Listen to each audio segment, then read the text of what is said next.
ನಿಮ್ಮ ಹಳೆಯ ಒಡವೆನ ಅಧಿಕ ಬೆಲೆಗೆ ಮಾರಬೇಕೆ? ಅಟಿಕಾಗೆ ಕಾಲ್ ಮಾಡಿ 8880 ಅಟಿಕಾ ಗೋಲ್ಡ್ ಕಂಪನಿ. ಐಎಎಸ್ ಅಧಿಕಾರಿ ಜ್ಞಾನೇಂದ್ರ ಕುಮಾರ್ ನಾಪತ್ತೆ ಪ್ರಕರಣಕ್ಕೆ ಇದೀಗ ಮತ್ತೊಂದು ಟ್ವಿಸ್ಟ್ ಸಿಕ್ಕಿದೆ. ಬೆಂಗಳೂರಿನಿಂದ ಹೊರಟಿದ್ದ ಜ್ಞಾನೇಂದ್ರ ಕುಮಾರ್ ಎಲ್ಲಿಗೆ ತೆರಳಿದ್ದಾರೆ ಎಂಬ ಕುತೂಹಲಕ್ಕೆ ಗ್ಯಾರಂಟಿ ನ್ಯೂಸ್ ಎಕ್ಸ್ಕ್ಲೂಸಿವ್ ಮಾಹಿತಿ ಲಭ್ಯವಾಗಿದೆ. 2 ದಿನಗಳ ಬಳಿಕ ಅವರ ಮೊಬೈಲ್ ಆನ್ ಆಗಿದ್ದು, ಸದ್ಯ ಉತ್ತರ ಪ್ರದೇಶದ ಬರೇಲಿಯಲ್ಲಿರುವ ಜ್ಞಾನೇಂದ್ರ ಕುಮಾರ್ ಅನಾರೋಗ್ಯದ ಕಾರಣ ಆಸ್ಪತ್ರೆಗೆ ದಾಖಲಾಗಿದ್ದಾರೆ ಎಂಬ ಮಾಹಿತಿ ಹೊರಬಿದ್ದಿದೆ. ನಿನ್ನೆ ಆಸ್ಪತ್ರೆಗೆ ದಾಖಲಾಗಿರುವುದಾಗಿ ಜ್ಞಾನೇಂದ್ರ ಕುಮಾರ್ ಸಂಬಂಧಿಕರು ಗ್ಯಾರಂಟಿ ನ್ಯೂಸ್ಗೆ ತಿಳಿಸಿದ್ದಾರೆ.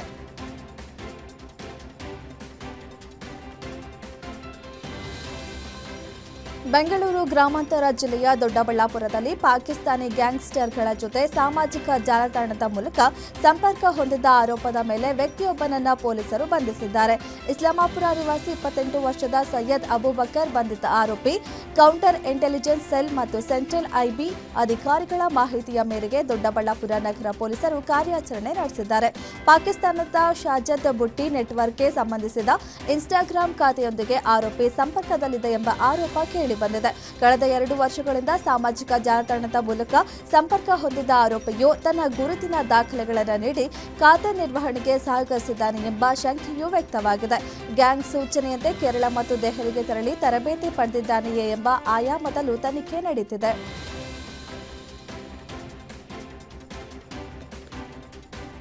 ಚಿಕ್ಕಬಳ್ಳಾಪುರ ಜಿಲ್ಲೆಯ ಚಿಂತಾಮಣಿಯಲ್ಲಿ ಡಿಸಿಎಂ ಪರಮೇಶ್ವರ್ ಬಿಜೆಪಿ ವಿರುದ್ಧ ವಾಗ್ದಾಳಿ ನಡೆಸಿದ್ದಾರೆ.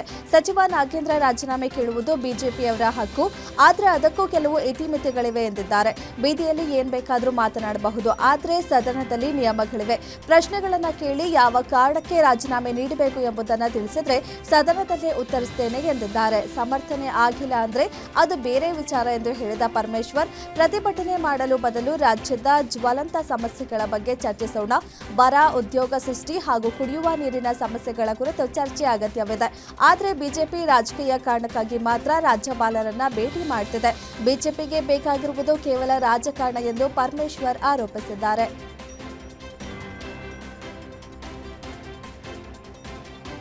ಶಿವಮೊಗ್ಗದಲ್ಲಿ ಸಚಿವ ಮಧು ಬಂಗಾರಪ್ಪ ಸುದ್ದಿಗೋಷ್ಠಿ ನಡೆಸಿ ನಾಗೇಂದ್ರ ರಾಜೀನಾಮೆ ವಿಚಾರದ ಬಗ್ಗೆ ಪ್ರತಿಕ್ರಿಯೆ ನೀಡಿದ್ದಾರೆ.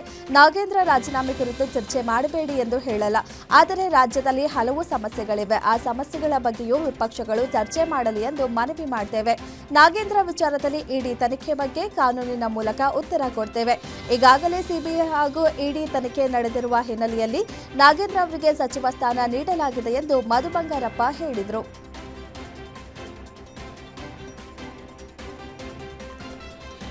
ಮೈಸೂರು ಜಿಲ್ಲೆಯ ಎಚ್ಡಿ ಕೋಟೆ ತಾಲೂಕಿನ ಬೀಚನಹಳ್ಳಿ ಗ್ರಾಮದಲ್ಲಿರುವ ಕಬಿನಿ ಜಲಾಶಯದ ಬಳಿ ರೈತರ ಆಕ್ರೋಶ ಭುಗಿಲೆದ್ದಿದೆ. ಜಲಾಶಯದಲ್ಲಿ ನೀರಿನ ಮಟ್ಟ ಸುಮಾರು 10 ಅಡಿ ಖಾಲಿಯಾದ ಬಳಿಕ ಎಚ್ಚೆತ್ತ ರೈತರು ಹಾಗೂ ಸಾರ್ವಜನಿಕರು ಪ್ರತಿಭಟನೆ ನಡೆಸಿದ್ದಾರೆ. ತಮಿಳುನಾಡಿಗೆ ನೀರು ಹರಿಸುವುದನ್ನು ತಕ್ಷಣ ನಿಲ್ಲಿಸಬೇಕು ಎಂದು ಆಗ್ರಹಿಸಿ ಸಾವಿರಾರು ರೈತರು ಕಬಿನಿ ಡ್ಯಾಂಗೆ ಮುತ್ತಿಗೆ ಹಾಕಲು ಮುಂದಾದರು. ರೈತರ ಹಿತ ಕಾಪಾಡಿ ಕುಡಿಯುವ ನೀರಿಗೆ ಆದ್ಯತೆ ನೀಡಿ ಎಂದು ಸರ್ಕಾರದ ವಿರುದ್ಧ ಘೋಷಣೆ ಕೂಗಿದ್ರು. ರಾಜ್ಯ ಸರ್ಕಾರ ಹಾಗೂ ತಮಿಳುನಾಡು ಸರ್ಕಾರದ ವಿರುದ್ಧ ಆಕ್ರೋಶ ವ್ಯಕ್ತಪಡಿಸಿದ ಪ್ರತಿಭಟನಾಕಾರರು ಡಿಕೆ ಶಿವಕುಮಾರ್ ಹಾಗೂ ಜೋಸೆಫ್ ವಿಜಯ್ ವಿರುದ್ಧವೂ ಘೋಷಣೆಗಳನ್ನು ಕೂಗಿದ್ರು.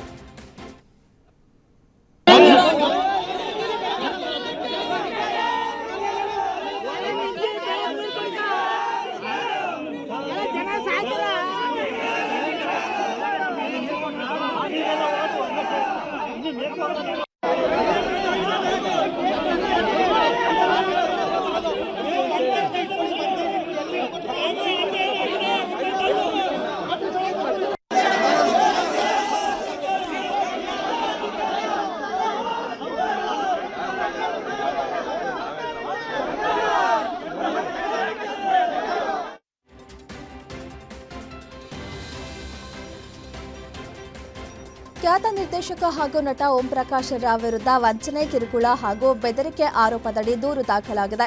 ಫಿನಿಕ್ಸ್ ಸಿನಿಮಾ ನಿರ್ಮಾಣಕ್ಕಾಗಿ ಹಂತ ಹಂತವಾಗಿ ಒಟ್ಟು 3,85,00,000 ಹಣ ಪಡೆದು ಹಣ ವಾಪಸ್ ನೀಡದೆ ವಂಚಿಸಿದ್ದಾರೆ ಎಂದು ದೂರುದಾರರು ಆರೋಪಿಸಿದ್ದಾರೆ. ವಾಸುದೇವ ರೆಡ್ಡಿ, ಭಾಸ್ಕರ್ ಶೆಟ್ಟಿ, ವಸಂತಮ್ಮ ಹಾಗೂ ಜಯಲಕ್ಷ್ಮಿ ಎಂಬುವವರು ಬ್ಯಾಡರಹಳ್ಳಿ ಪೊಲೀಸ್ ಠಾಣೆಗೆ ದೂರು ನೀಡಿದ್ದಾರೆ. ದೂರಿನ ಅನ್ವಯ ಫಿನಿಕ್ಸ್ ಸಿನಿಮಾ ನಿರ್ಮಾಣದ ಉದ್ದೇಶಕ್ಕಾಗಿ ಆರೋಪಿಗಳು ದೂರುದಾರರಿಂದ ಹಂತ ಹಂತವಾಗಿ ಹಣ ಪಡೆದಿದ್ದಾರೆ. ಬಳಿಕ ಹಣವನ್ನ ವಾಪಸ್ ನೀಡದೆ ಮೋಸ ಮಾಡಿದ್ದಾರೆ. ಹಣ ವಾಪಸ್ ಕೇಳಲು ಮನೆಗೆ ತೆರಳಿದ್ದ ಸಂದರ್ಭದಲ್ಲಿ ದೂರುದಾರರಿಗೆ ಬೆದರಿಕೆ ಕೂಡ ಹಾಕಲಾಗಿದೆ ಎಂದು ದೂರಿನಲ್ಲಿ ಉಲ್ಲೇಖಿಸಲಾಗಿದೆ.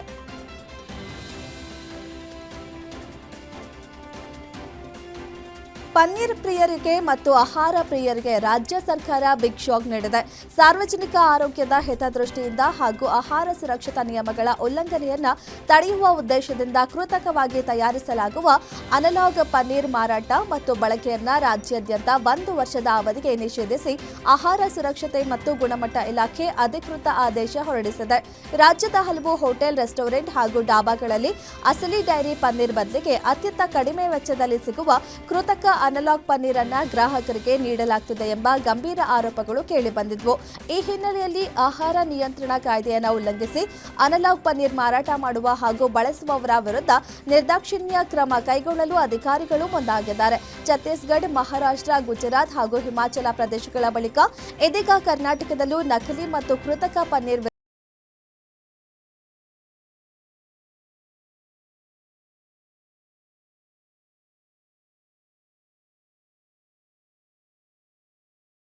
ಹೊಸಕೋಟೆಯಲ್ಲಿ ಬಿಸಿ ಬಿಸಿ ಬಿರಿಯಾನಿ ಸವಿಯುತ್ತಿದ್ದ ಬಿರಿಯಾನಿ ಪ್ರಿಯರಿಗೆ ಇದೀಗ ಶಾಕ್ ಎದುರಾಗಿದೆ. ಮುಂಜಾನೆ 4 ಗಂಟೆಗೆ ಬಿರಿಯಾನಿ ಹೋಟೆಲ್ಗಳನ್ನು ತೆರೆಯದಂತೆ ಹೊಸಕೋಟೆ ಠಾಣೆ ಪೊಲೀಸರು ಖಡಕ್ ಸೂಚನೆ ನೀಡಿದ್ದಾರೆ. ಬಿರಿಯಾನಿ ತಿನ್ನಲು ಬರುವ ಕೆಲವರು ಮೋಜು ಮಸ್ತಿ ಹೆಚ್ಚುತ್ತಿರುವ ರಸ್ತೆ ಅಪಘಾತ ಹಾಗೂ ಕಾನೂನು ಬಾಹಿರ ಚಟುವಟಿಕೆಗಳ ಹಿನ್ನೆಲೆ ಈ ಕ್ರಮ ಕೈಗೊಳ್ಳಲಾಗಿದೆ. ಹೊಸಕೋಟೆ ಠಾಣಾ ಇನ್ಸ್ಪೆಕ್ಟರ್ ಗೋವಿಂದ್ ಹೋಟೆಲ್ ಮಾಲೀಕರ ಸಭೆ ನಡೆಸಿ ಎಚ್ಚರಿಕೆ ನೀಡಿದ್ದಾರೆ. ವಾರಾಂತ್ಯದಲ್ಲಿ ಬೆಂಗಳೂರಿನಿಂದಲೂ ಮುಂಜಾನೆಯೇ ಬಿರಿಯಾನಿಗಾಗಿ ಬರುತ್ತಿದ್ದ ಗ್ರಾಹಕರಿಗೆ ಇದೀಗ ಬ್ರೇಕ್ ಬಿದ್ದಿದೆ. ನಿಯಮ ಮೀರಿ ಹೋಟೆಲ್ ತೆರೆದರೆ ಶಿಸ್ತು ಕ್ರಮ ಕೈಗೊಳ್ಳುವುದಾಗಿ ಪೊಲೀಸರು ಎಚ್ಚರಿಸಿದ್ದಾರೆ.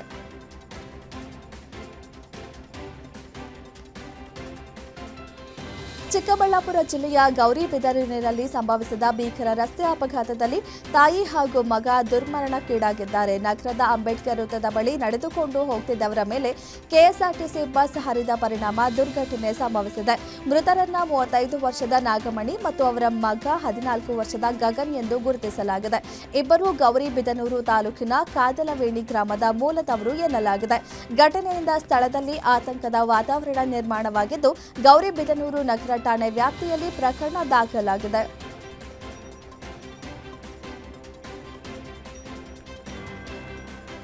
ವಿಜಯನಗರದಲ್ಲಿ ಕೃಷಿ ಸೊಸೈಟಿ ಕಾರ್ಯದರ್ಶಿಯ ಆತ್ಮಹತ್ಯೆ ಪ್ರಕರಣ ತೀವ್ರ ಚರ್ಚೆಗೆ ಕಾರಣವಾಗಿದೆ.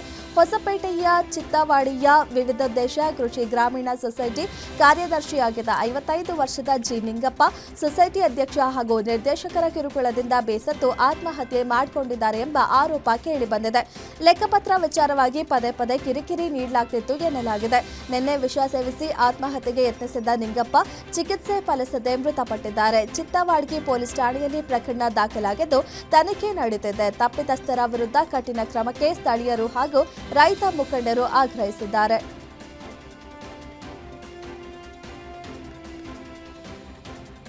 ದಾವಣಗೆರೆ ಜಿಲ್ಲೆಯಲ್ಲಿ ಭದ್ರಾ ನಾಲೆಗೆ ನೀರು ಹರಿಸುವಂತೆ ಒತ್ತಾಯಿಸಿ ರೈತರು ಬೃಹತ್ ಹೋರಾಟಕ್ಕೆ ಇಳಿದಿದ್ದಾರೆ. ಹರಿಹರದ ಬಳಿ ರಾಷ್ಟ್ರೀಯ ಹೆದ್ದಾರಿ 48ನ್ನ ಸಾವಿರಾರು ರೈತರು ತಡೆದು ಸರ್ಕಾರದ ವಿರುದ್ಧ ಆಕ್ರೋಶ ವ್ಯಕ್ತಪಡಿಸಿದ್ದಾರೆ. ಮುಂಗಾರು ಬೆಳೆಗಳಿಗೆ ಭದ್ರಾ ನಾಲೆಯ ನೀರು ಹರಿಸಬೇಕು ಎಂಬುದು ರೈತರ ಪ್ರಮುಖ ಆಗ್ರಹ. ಕಳೆದ 18ರಂದು ಬೆಂಗಳೂರಿನಲ್ಲಿ ನಡೆದ ಐಸಿಸಿ ಸಭೆಯಲ್ಲಿ ಈ ಕುರಿತು ಯಾವುದೇ ನಿರ್ಣಯ ಕೈಗೊಳ್ಳದ ಹಿನ್ನೆಲೆ ಭಾರತೀಯ ರೈತ ಒಕ್ಕೂಟ ರಾಷ್ಟ್ರೀಯ ಹೆದ್ದಾರಿ ತಡೆಗೆ ಕರೆ ನೀಡಿದೆ. ಭದ್ರಾ ಡ್ಯಾಂ 174 ಅಡಿ ತುಂಬಿದ್ರೂ ನಾಲೆಗೆ ನೀರು ಬಿಡ್ತಿಲ್ಲ ಎಂದು ರೈತರು ಆರೋಪಿಸಿದ್ದಾರೆ. ಅಡಿಕೆ ತೋಟದ ಬೆಳೆಗಾರರ ಲಾಭಿಗಾಗಿ ಬೇಸಿಗೆ ಕಾಲಕ್ಕೆ ನೀರು ಉಳಿಸಿಕೊಡಲು ಸರ್ಕಾರ ಮುಂದಾಗಿದೆ ಎಂಬ ಆರೋಪವು ಕೇಳಿಬಂದಿದೆ. ಸರ್ಕಾರಕ್ಕೆ ಹಲವು ಬಾರಿ ಮನವಿ ಸಲ್ಲಿಸಿದ್ರೂ ಸ್ಪಂದನೆ ಸಿಗದ ಹಿನ್ನೆಲೆ ಮೊದಲ ಹಂತವಾಗಿ ಹೆದ್ದಾರಿ ತಡೆ ನಡೆಸಲಾಗಿದೆ.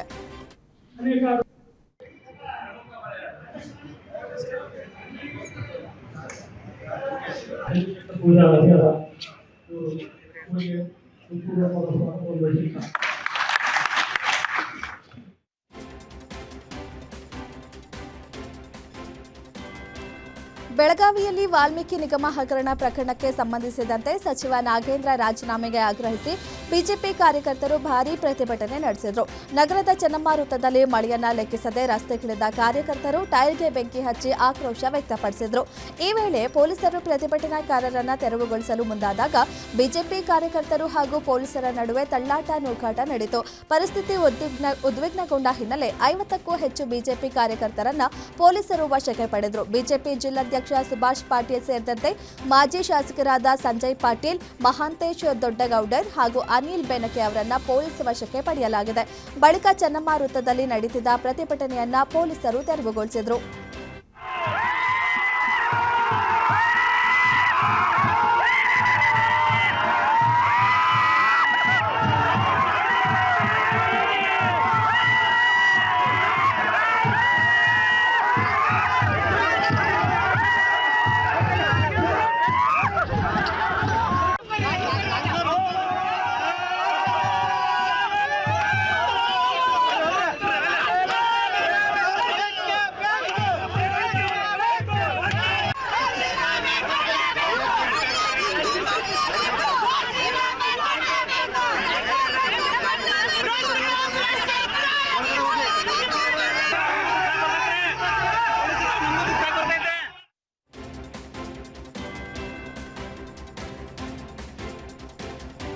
ತುಮಕೂರು ಜಿಲ್ಲೆಯ ಗೌರಗೊಂಡನಹಳ್ಳಿ ಗ್ರಾಮದಲ್ಲಿ ಜಮೀನಿನ ತಂತಿಗೆ ಸಿಲುಕಿದ್ದ ಚಿರತೆಯನ್ನ ಸುಟ್ಟು ಹಾಕಿದ ಆರೋಪದ ಮೇಲೆ ಮೂವರನ್ನ ಅರಣ್ಯ ಇಲಾಖೆ ಅಧಿಕಾರಿಗಳು ಬಂಧಿಸಿದ್ದಾರೆ.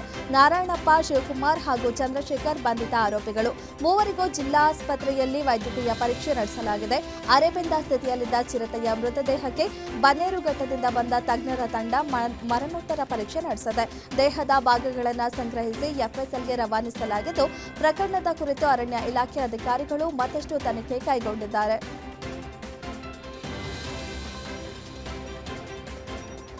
ನೆಲಮಂಗಲದ ಸೋಲೂರು ಬಳಿ ಕೆಎಸ್ಆರ್ಟಿಸಿ ಬಸ್ಸಿನಲ್ಲಿ ಯುವತಿಯೊಂದಿಗೆ ಯುವಕ ಅನುಚಿತವಾಗಿ ವರ್ತಿಸಿದ್ದಾನೆ ಎಂಬ ಆರೋಪ ಕೇಳಿಬಂದಿದೆ.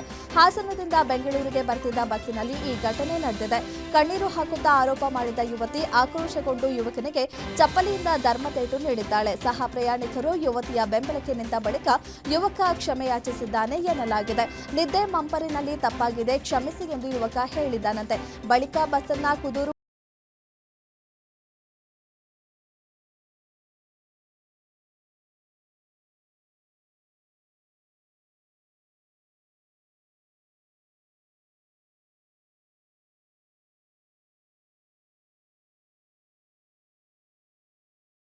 ನೂರಾರು ಶಾಲಾ ಮಕ್ಕಳ ಸಮ್ಮುಖದಲ್ಲೇ ವ್ಯಕ್ತಿಯೊಬ್ಬ ಡಬಲ್ ಬ್ಯಾರೆಲ್ ಬಂದೂಕಿನಿಂದ ಗಾಳಿಯಲ್ಲಿ ಗುಂಡು ಹಾರಿಸಿದ್ದಾನೆ. ಬಸವಂತಪ್ಪ ಮೊರಪದ ಎಂಬಾತ ಧ್ವಜಾರೋಹಣದ ಬಳಿಕ 2 ಸುತ್ತು ಗುಂಡು ಹಾರಿಸಿ ಪುಂಡಾಟಿಕೆ ಮೆರೆದಿದ್ದಾನೆ ಎನ್ನಲಾಗಿದೆ. ಸಾರ್ವಜನಿಕ ಪ್ರದೇಶದಲ್ಲಿ ಗುಂಡು ಹಾರಿಸಲು ನಿಷೇಧವಿದ್ದರೂ ಈ ಕೃತ್ಯ ಎಸಗಲಾಗಿದೆ. ಗುಂಡಿನ ಸದ್ದು ಬಳಿಕ ಗ್ರಾಮಸ್ಥರು ಹಾಗೂ ಪಿಡಿಒ ರಾಷ್ಟ್ರಗೀತೆ ಹಾಡಿದ್ದಾರೆ. ಮಕ್ಕಳ ಮುಂದೆಯೇ ನಡೆದ ಈ ಘಟನೆ ಆತಂಕಕ್ಕೆ ಕಾರಣವಾಗಿದ್ದು, ಘಟನೆ ಗರಗ ಪೊಲೀಸ್ ಠಾಣಾ ವ್ಯಾಪ್ತಿಯಲ್ಲಿ ನಡೆದಿದೆ.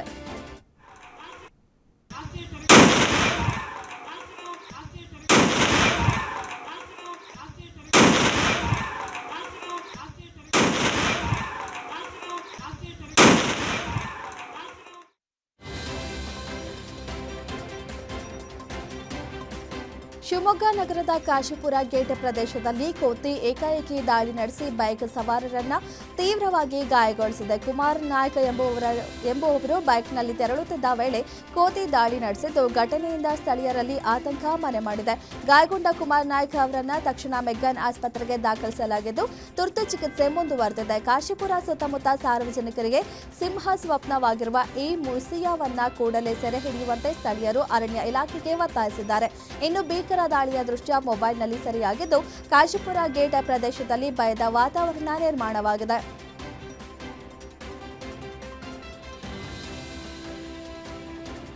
ಕೆರೆ ಏರಿಯ ಮೇಲೆ ತಡೆಗೋಡೆ ಇಲ್ಲದ ಪರಿಣಾಮ ಆಟೋವೊಂದು ಕೆರೆಗೆ ಪಲ್ಟಿಯಾದ ಘಟನೆ ಮಂಡ್ಯ ಜಿಲ್ಲೆಯ ಕೆಆರ್ಪೇಟೆ ತಾಲೂಕಿನ ಬೋಳಮಾರನಹಳ್ಳಿ ಗ್ರಾಮದಲ್ಲಿ ನಡೆದಿದೆ. ಕೆರೆ ಏರಿಯ ಮೇಲೆ ಎದುರಿನಿಂದ ಬಂದ ಮತ್ತೊಂದು ವಾಹನಕ್ಕೆ ಜಾಗ ಬಿಡಲು ಹೋಗ್ತಿದ್ದ ವೇಳೆ ಆಟೋ ನಿಯಂತ್ರಣ ತಪ್ಪಿ ಕೆರೆಗೆ ಬಿದ್ದಿದೆ. ಅದೃಷ್ಟವಶಾತ್ ಆಟೋದಲ್ಲಿ ಪ್ರಯಾಣಿಕರು ಇರಲಿಲ್ಲ. ಆಟೋ ಕೆರೆಗೆ ಬೀಳ್ತಿದ್ದಂತೆ ಚಾಲಕ ಜಿಗಿದು ಪ್ರಾಣಾಪಾಯದಿಂದ ಪಾರಾಗಿದ್ದಾನೆ. ಬಳಿಕ ಸ್ಥಳೀಯರು ಹಗ್ಗ ಕಟ್ಟಿ ಕೆರೆಗೆ ಬಿದ್ದ ಆಟೋವನ್ನ ಮೇಲೆತ್ತಿ ಮಾನವೀಯತೆ ಮೆರೆದಿದ್ದಾರೆ.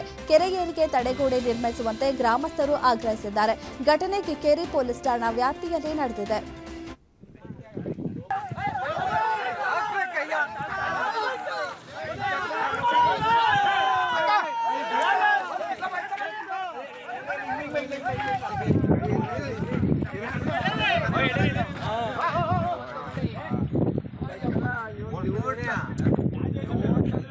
ಕೆಳಗೆ ಕೇಳ್ತಾವನೆ.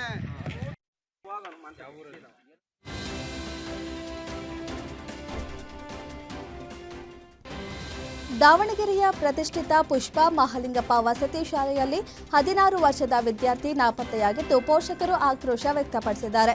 ಚಿಕ್ಕಮಗಳೂರು ಜಿಲ್ಲೆ ಕಡೂರು ತಾಲೂಕಿನ ಡಿ ಹೊಸಳ್ಳಿ ಗ್ರಾಮದ ಜೀವನ್ ಕಳೆದ 3 ವರ್ಷಗಳಿಂದ ಇದೇ ಶಾಲೆಯಲ್ಲಿ ವ್ಯಾಸಂಗ ಮಾಡ್ತಿದ್ದ. ವಾರ್ಡನ್ ಎಲ್ಲ ವಿದ್ಯಾರ್ಥಿಗಳ ಎದುರು ತಮ್ಮ ಮಗನ ಬಟ್ಟೆ ಬಿಚ್ಚಿಸಿ ಅವಮಾನಿಸಿದ್ದಾನೆ ಎಂದು ಪೋಷಕರು ಗಂಭೀರ ಆರೋಪ ಮಾಡಿದ್ದಾರೆ. ವಾರ್ಡನ್ ಕಿರುಕುಳದಿಂದ ಬೇಸತ್ತು ಜೀವನ್ ನಿನ್ನೆ ರಾತ್ರಿ 8:30 ಸುಮಾರಿಗೆ ನಾಪತ್ತೆಯಾಗಿದ್ದಾನೆ ಎನ್ನಲಾಗಿದೆ. ಆದರೆ ಶಾಲಾ ಆಡಳಿತ ವಿದ್ಯಾರ್ಥಿ ಕಾಂಪೌಂಡ್ ಹಾರಿ ಹೋಗಿದ್ದಾನೆ ಎಂದು ತಪ್ಪು ಮಾಹಿತಿ ನೀಡುತ್ತಿದೆ ಎಂದು ಪೋಷಕರು ಆರೋಪಿಸಿದ್ದಾರೆ. ಶಾಲೆಯ ವಿರುದ್ಧ ಧಿಕ್ಕಾರ ಕೂಗಿ ಪ್ರತಿಭಟಿಸಿರುವ ಪೋಷಕರು ವಿದ್ಯಾನಗರ ಪೊಲೀಸ್ ಠಾಣೆಗೆ ದೂರು ನೀಡಿದ್ದಾರೆ. ಪೊಲೀಸರು ವಿದ್ಯಾರ್ಥಿಗಾಗಿ ಹುಡುಕಾಟ ಆರಂಭಿಸಿದ್ದಾರೆ.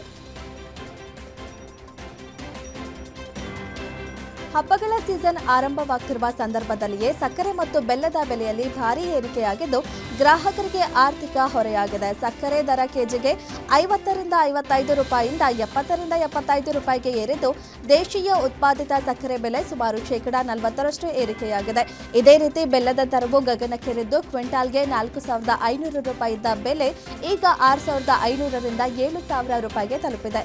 ಕೆಲವೇ ದಿನಗಳಲ್ಲಿ ಬೆಲ್ಲದ ಬೆಲೆಯಲ್ಲಿ 2,000 ರೂಪಾಯಿ ಏರಿಕೆಯಾಗಿರುವುದು ವ್ಯಾಪಾರಸ್ಥರಲ್ಲೂ ಆತಂಕ ಮೂಡಿಸಿದೆ. ಎಥೆನಾಲ್ ಉತ್ಪಾದನೆಯಿಂದ ಸಕ್ಕರೆ ಕೊರತೆ ಉಂಟಾಗುತ್ತಿದೆಯೇ ಎಂಬ ಚರ್ಚೆಗಳು ಒಂದೆಡೆ ನಡೆದಿವೆ.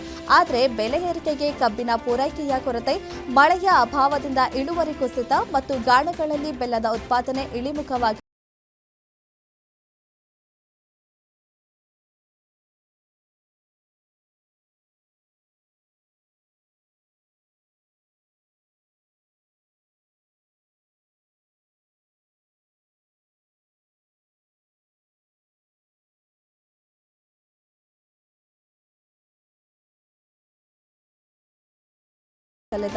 ಈ ಎಲ್ಲಾ ಕಾರಣಗಳಿಂದ ಹೊಸ ಸೀಸನ್ ಮೇಲೆ ನಿರೀಕ್ಷೆ ಹೆಚ್ಚಿದೆ. ಕಿಚ್ಚ ಸುದೀಪ್ ಅವರು ನಿರೂಪಣೆ ಮಾಡಲು ಸಜ್ಜಾಗ್ತಿದ್ದಾರೆ. ಬಿಗ್ ಬಾಸ್ ಕನ್ನಡ ಸೀಸನ್ 13 ಯಾವಾಗ ಶುರು ಆಗಲಿದೆ ಎಂಬುದಕ್ಕೆ ಉತ್ತರ ಸಿಕ್ಕಿದೆ. ಹೊಸ ಪ್ರೋಮೋ ಮೂಲಕ ಮಾಹಿತಿ ಹಂಚಿಕೊಳ್ಳಲಾಗಿದೆ. ಸೆಪ್ಟೆಂಬರ್ 6ರಂದು ಸಂಜೆ 7 ಗಂಟೆಗೆ Bigg Boss Kannada season 13 grand premiere ಆಗಲಿದೆ. ಈ ಬಾರಿ ವಿಶೇಷ ಥೀಮ್ನಲ್ಲಿ ಶೋ ನಡೆಯಲಿದೆ. ಈಗ ಬಿಡುಗಡೆ ಆಗಿರುವ ಪ್ರೋಮೋದಲ್ಲಿ ಕಿಚ್ಚ ಸುದೀಪ್ ಅವರು ವಿಮಾನದ ಕ್ಯಾಪ್ಟನ್ ಆಗಿ ಕಾಣಿಸಿಕೊಂಡಿದ್ದಾರೆ. ಸೋಷಿಯಲ್ ಮೀಡಿಯಾದಲ್ಲಿ ಈ ಪ್ರೋಮೋ ವೈರಲ್ ಆಗಿದೆ.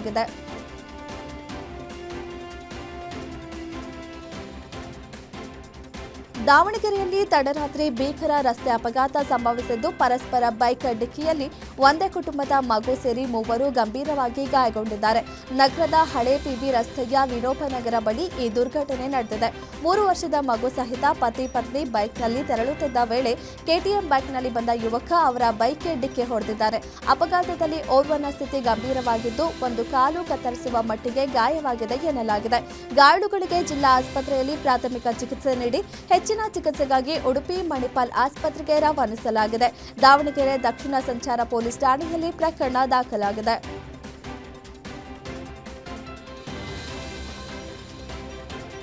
ಬೆಂಗಳೂರಿನಲ್ಲಿ ಮಂಗಳಮುಖಿಯನ್ನ ಬರ್ಬರವಾಗಿ ಹತ್ಯೆ ಮಾಡಲಾಗಿದೆ. ಕಳೆದ ರಾತ್ರಿ ಸುಮಾರು 3 ಗಂಟೆ ವೇಳೆಗೆ ಈ ದುರ್ಘಟನೆ ನಡೆದಿದ್ದು ದೇವಿ ಎಂಬ ಮಂಗಳಮುಖಿಯನ್ನ ಚಾಕುವಿನಿಂದ ಕುತ್ತಿಗೆ ಸೀಳಿ ಕೊಲೆ ಮಾಡಲಾಗಿದೆ ಎನ್ನಲಾಗಿದೆ. ಘಟನೆ ಬಳಿಕ ಸ್ಥಳಕ್ಕೆ ಪೊಲೀಸರು ಭೇಟಿ ನೀಡಿ ಪರಿಶೀಲನೆ ನಡೆಸಿದ್ದಾರೆ. ಮೃತದೇಹವನ್ನು ಮರಣೋತ್ತರ ಪರೀಕ್ಷೆಗಾಗಿ ವಿಕ್ಟೋರಿಯಾ ಆಸ್ಪತ್ರೆಗೆ ರವಾನಿಸಲಾಗಿದ್ದು ಉಪ್ಪಾರಪೇಟೆ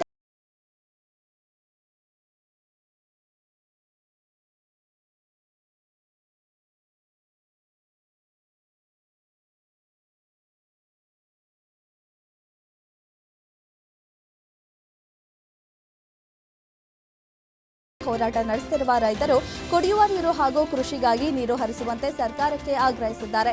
ದಶಕ ಕಳೆದರೂ ಕೋಟಬಾಗಿ ಏತ ನೀರಾವರಿ ಯೋಜನೆಯಿಂದ ನೀರು ಸಿಗದಿರುವುದಕ್ಕೆ ರೈತರು ಆಕ್ರೋಶ ವ್ಯಕ್ತಪಡಿಸಿದ್ದಾರೆ.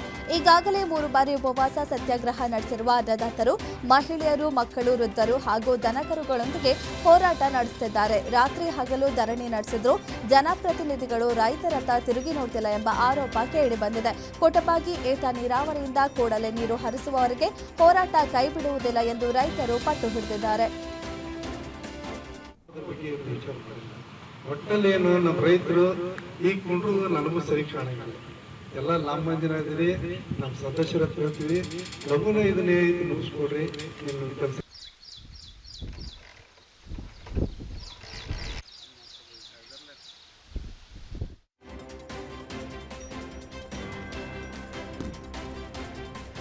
ಕರಾವಳಿಯ ಸಂಸ್ಕೃತಿ, ಆಚಾರ, ವಿಚಾರ ಹಾಗೂ ಕಂಬಳ ಜಾನಪದ ಕ್ರೀಡೆಯ ಹಿನ್ನೆಲೆಯಲ್ಲಿ ಮೂಡಿಬಂದಿರುವ ಕರಾವಳಿ ಸಿನಿಮಾ ಥಿಯೇಟರ್ಗಳಲ್ಲಿ ಪ್ರೇಕ್ಷಕರಿಂದ ಭಾರೀ ಮೆಚ್ಚುಗೆ ಪಡೆದುಕೊಂಡಿತು. ಕರಾವಳಿ ಭಾಗದ ಮಣ್ಣಿನ ಕತೆ, ಪ್ರಾಣಿ ಮತ್ತು ಮಾನವನ ನಡುವಿನ ಅವಿನಾಭಾವ ಸಂಬಂಧ ಹಾಗೂ ಪ್ರತಿಷ್ಠೆಯ ಜಿದ್ದಾಜಿದ್ದಿನ ಕಥಾಹಂದರ ಹೊಂದಿದ್ದ ಈ ಚಿತ್ರ ಈಗ OTT ಅಂಗಳಕ್ಕೆ ಧುಮುಕಲು ಸಂಪೂರ್ಣವಾಗಿ ಸಜ್ಜಾಗಿದೆ. ಆಗಸ್ಟ್ 28ರಿಂದ OTT ಸಂಸ್ಥೆ ಕನ್ನಡ ZEE5ನಲ್ಲಿ ಈ ಸಿನಿಮಾ ಡಿಜಿಟಲ್ ಪ್ರಸಾರ ಆರಂಭಿಸಲಿದೆ. ಕರಾವಳಿ ಚಿತ್ರದಲ್ಲಿ ಪ್ರಜ್ವಲ್ ದೇವರಾಜ್ ಅವರು ಪ್ರಮುಖ ಪಾತ್ರದಲ್ಲಿ ಕಾಣಿಸಿಕೊಂಡಿದ್ದಾರೆ. ಇನ್ನು ನಟ ಹಾಗೂ ನಿರ್ದೇಶಕ ರಾಜ್ ಬಿ ಶೆಟ್ಟಿ ತಮ್ಮ ವಿಶಿಷ್ಟ ಅಭಿನಯದ ಮೂಲಕ ಕತೆಗೆ ಜೀವ ತುಂಬಿದ್ದಾರೆ. ಹಾಸ್ಯ ನಟ ಮಿತ್ರ ಅವರು ಈ ಚಿತ್ರದಲ್ಲಿ ಗಂಭೀರ ಪಾತ್ರ ಮಾಡಿದ್ದಾರೆ. ಗುರುದತ್ ಗಾಣಿಗ ಅವರ ನಿರ್ದೇಶನದಲ್ಲಿ ಮೂಡಿಬಂದಿರುವ ಈ ಸಿನಿಮಾ ಗಮನ ಸೆಳೆಯಿತು.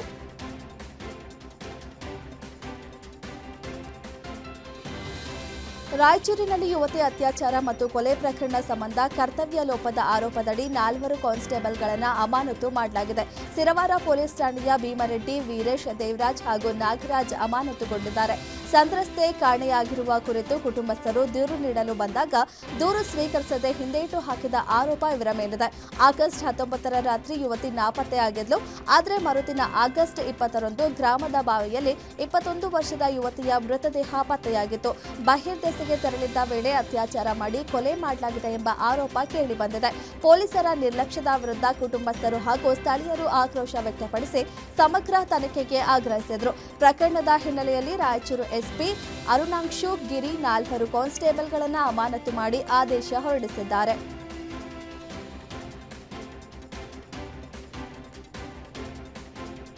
ಕಾರವಾರದ ಅಂಕೋಲಾ ಪಟ್ಟಣದಲ್ಲಿ ರಾಷ್ಟ್ರೀಯ ಹೆದ್ದಾರಿ 66ರಲ್ಲಿ ಟ್ರಕ್ ಚಾಲಕರ ನಡುವೆ ಭಾರೀ ಹೊಡೆದಾಟ ನಡೆದಿದೆ. ಓವರ್ಟೇಕ್ ಮಾಡುವ ವಿಚಾರಕ್ಕೆ ಆರಂಭವಾದ ಮಾತಿನ ಚಕಮಕಿ ಬಳಿಕ ಕೈಕೈ ಮಿಲಾಯಿಸುವ ಮಟ್ಟಕ್ಕೆ ತಲುಪಿದೆ.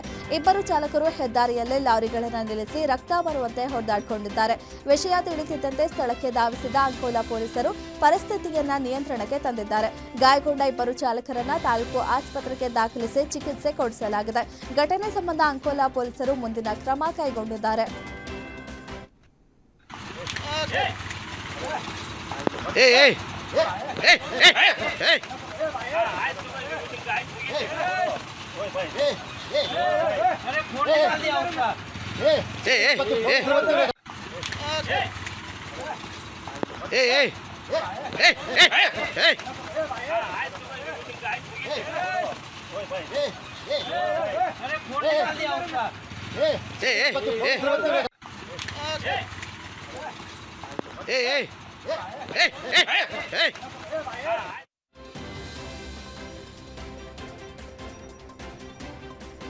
ಮಂಡ್ಯದಲ್ಲಿ ಕಾವೇರಿ ನೀರಿನ ಕಿಚ್ಚು ಮುಂದುವರೆದಿದೆ. ತಮಿಳುನಾಡಿಗೆ ನೀರು ಬಿಡುಗಡೆ ಮಾಡುತ್ತಿರುವುದನ್ನು ಖಂಡಿಸಿ ರೈತರು ಹಾಗೂ ಕನ್ನಡ ಸೇನೆ ಕಾರ್ಯಕರ್ತರು ವಿಶಿಷ್ಟ ಗಂಜಿ ಚಳುವಳಿ ನಡೆಸಿದರು.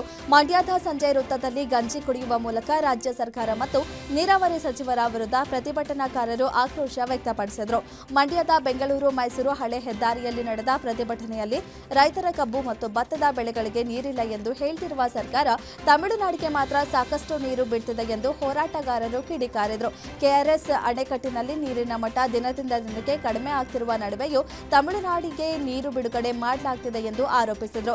ಕಟ್ಟು ಪದ್ಧತಿಯನ್ನ ಕೈಬಿಟ್ಟು ಕಬ್ಬು ಮತ್ತು ಭತ್ತದ ಬೆಳೆಗಳಿಗೆ ನೀರು ಬಿಡಬೇಕು ಎಂದು ಒತ್ತಾಯಿಸಿದರು.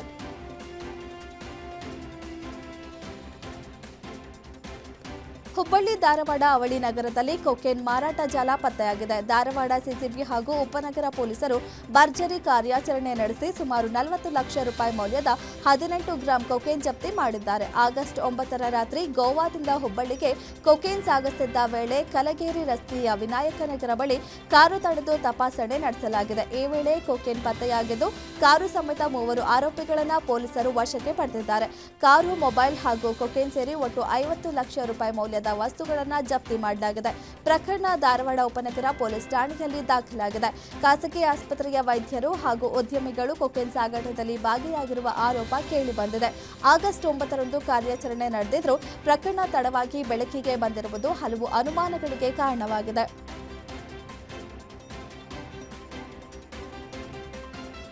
ಬಿಜೆಪಿ ರಾಷ್ಟ್ರೀಯ ಅಧ್ಯಕ್ಷ ನಿತಿನ್ ನಬೀನ್ ನೇತೃತ್ವದಲ್ಲಿ ಹೊಸ ತಂಡದ ಮೊದಲ ಸಭೆ ಅಂತ್ಯಗೊಂಡಿದೆ. ಪದಾಧಿಕಾರಿಗಳ ಜೊತೆ ಕೂಡಲೇ ಸಭೆ ನಡೆಸಿ ಪ್ರಸಕ್ತ ವಿದ್ಯಮಾನಗಳ ಬಗ್ಗೆ ಅರಿತು ಸದಾ ಚಟುವಟಿಕೆಯಿಂದ ಇರುವಂತೆ ನಿತಿನ್ ನಬೀನ್ ಸೂಚನೆ ನೀಡಿದ್ದಾರೆ. ಮೋದಿ ಎಟ್ 25 ವರ್ಷ ಸಮಾವೇಶದ ಪೂರ್ವ ತಯಾರಿ ಕುರಿತು ಸಭೆಯಲ್ಲಿ ಚರ್ಚೆ ನಡೆದಿದೆ. 18 ರಾಜ್ಯಗಳ ರಾಜ್ಯಾಧ್ಯಕ್ಷರ ಜೊತೆ ಶೀಘ್ರದಲ್ಲೇ ಸಭೆ ನಡೆಸಲು ತೀರ್ಮಾನಿಸಲಾಗಿದೆ. ಮುಂಬರುವ ಚುನಾವಣೆ ಹಾಗೂ ಸಂಘಟನೆ ಬಲವರ್ಧನೆ ಕುರಿತು ಚರ್ಚೆ ನಡೆದಿದ್ದು, ಯುವಕರಿಗೆ ಹೆಚ್ಚಿನ ಆದ್ಯತೆ ನೀಡುವಂತೆ ಸೂಚಿಸಲಾಗಿದೆ. ರಾಷ್ಟ್ರಾದ್ಯಂತ ಯುವ ಪೀಳಿಗೆಯ ಜೊತೆ ಸಂವಾದ ನಡೆಸುವಂತೆ ಹೊಸ ತಂಡಕ್ಕೆ ನಿತಿನ್ ನಬೀನ್ ಕರೆ ನೀಡಿದ್ದಾರೆ.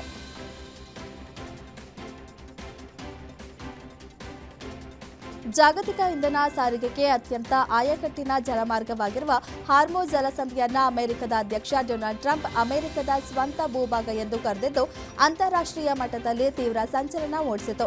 ಸೌತ್ ಕ್ಯಾರೋಲಿನಾದಲ್ಲಿ ನಡೆದ ಪ್ರಚಾರ ಸಭೆಯಲ್ಲಿ ಮಾತನಾಡಿದ ಡೊನಾಲ್ಡ್ ಟ್ರಂಪ್ ಇರಾನ್ ಮೇಲಿನ ಅಮೆರಿಕದ ಮಿಲಿಟರಿ ದಿಗ್ಬಂಧನ ಹಾಗೂ ಸಂಘರ್ಷದ ಕುರಿತು ಪ್ರಸ್ತಾಪಿಸುತ್ತಾ ಈ ವಿವಾದಾತ್ಮಕ ಹೇಳಿಕೆ ನೀಡಿದ್ರು. ನಾವು ಇರಾನ್ ವಿರುದ್ಧದ ಯುದ್ಧದಲ್ಲಿ ಗೆದ್ದಿದ್ದೇವೆಯೇ ಇಲ್ಲವೇ ಎಂಬುದು ನಮಗೆ ತಿಳಿದಿಲ್ಲ. ಯಾಕಂದ್ರೆ ನಾವು ಪ್ರಸ್ತುತ ಹಾರ್ಮುಜ್ ಜಲಸಂಧಿಯನ್ನ ಅಮೆರಿಕದ ಸ್ವಂತ ಪ್ರದೇಶ ಎಂದು ಭಾವಿಸಿದ್ದೇವೆ ಎಂದು ಟ್ರಂಪ್ ಹೇಳಿದರು. ನಮ್ಮ ಅಮೆರಿಕನ್ ನೌಕಾಪಡೆಯು ಅಲ್ಲಿ ದಿಗ್ಬಂಧನ ವಿಧಿಸಿದೆ. ನಾವು ಅನುಮತಿ ನೀಡಿದರೆ ಮಾತ್ರ ಯಾವುದೇ ಹಡಗುಗಳು ಅಲ್ಲಿಂದ ಸಂಚರಿಸಲು ಸಾಧ್ಯ